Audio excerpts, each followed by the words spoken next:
Hello, everyone. Admit it, when the Prime Minister says he's addressing the nation, just a little bit nervous as to what's coming. But as it turns out, the PM speaking to the country today at 4 p.m. Didn't actually have anything particularly alarming to say. Yes, he did say that coronavirus cases are continuing to rise and therefore people need to be careful. That same level of precautions that people were taking when it came to social distancing or wearing masks or washing your hands, being careful.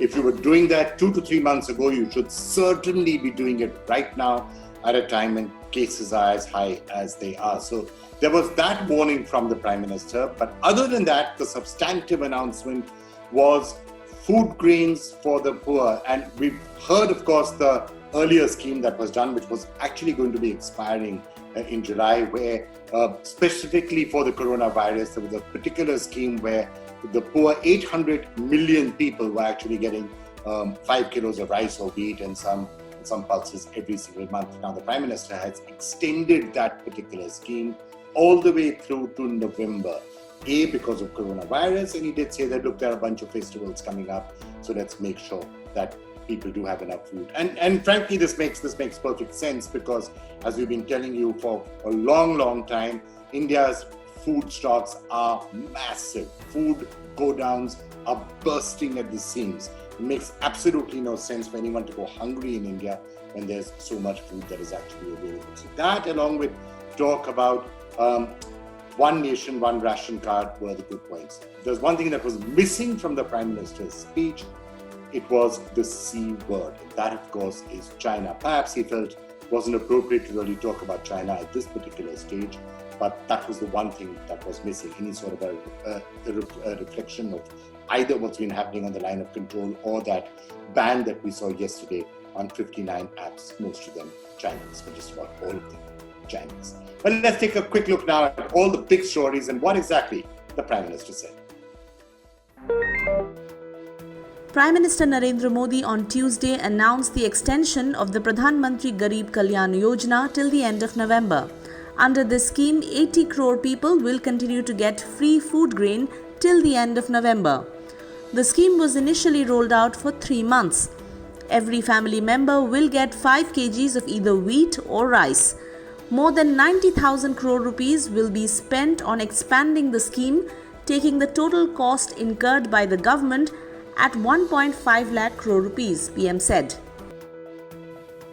ये फैसला लिया गया है कि प्रधानमंत्री गरीब कल्याण अन्न योजना का विस्तार अब दिवाली और छठ पूजा तक, यानी नवंबर महीने के आखिर तक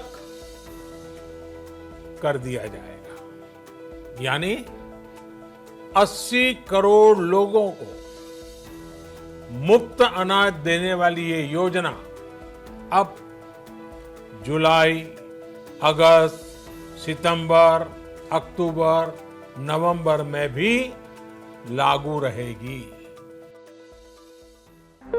In his 6th televised speech, Prime Minister Modi told Indians not to raise their guard down as COVID-19 cases have been spiking post the lockdown was lifted. PM said negligence in personal and social behavior is also increasing. He added that even though India is better off than many nations, Indians need to be more careful than ever.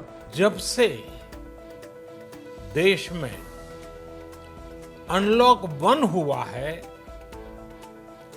व्यक्तिगत और सामाजिक व्यवहार में लापरवाही जरा बढ़ती ही चली जा रही है। पहले हम मास्क को लेकर, 2 गज की दूरी को लेकर 20 सेकंड तक दिन में कई बार हाथ धोने को लेकर बहुत सतर्क थे। लेकिन आज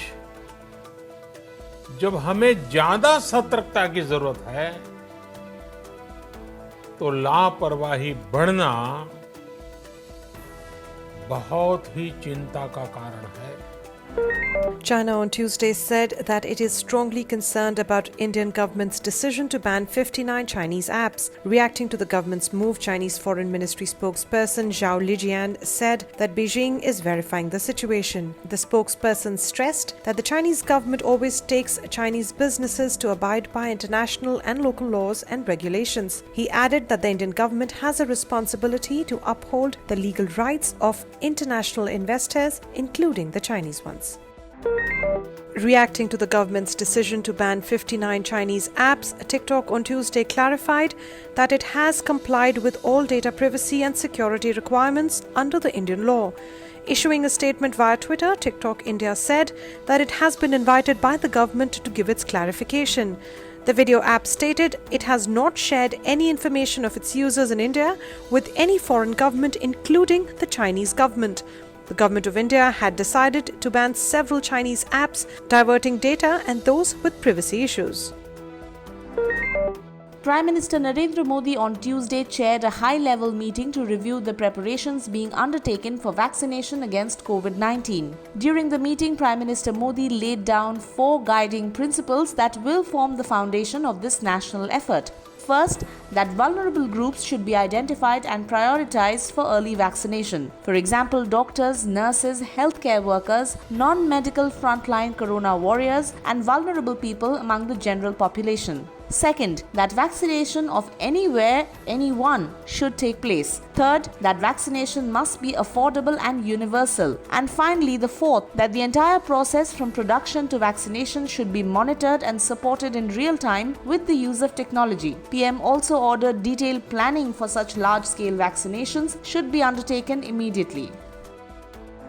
First potential COVID-19 vaccine to be developed in India has been given approval for phase 1 and 2 human clinical trials that are scheduled to start across the country in July. Developed by Hyderabad-based Bharat Biotech in association with ICMR, Covaxin is an inactivated vaccine created from a strain of the infectious SARS-CoV-2 virus. The vaccine has shown promise in preclinical studies, demonstrating extensive safety and effective immune responses.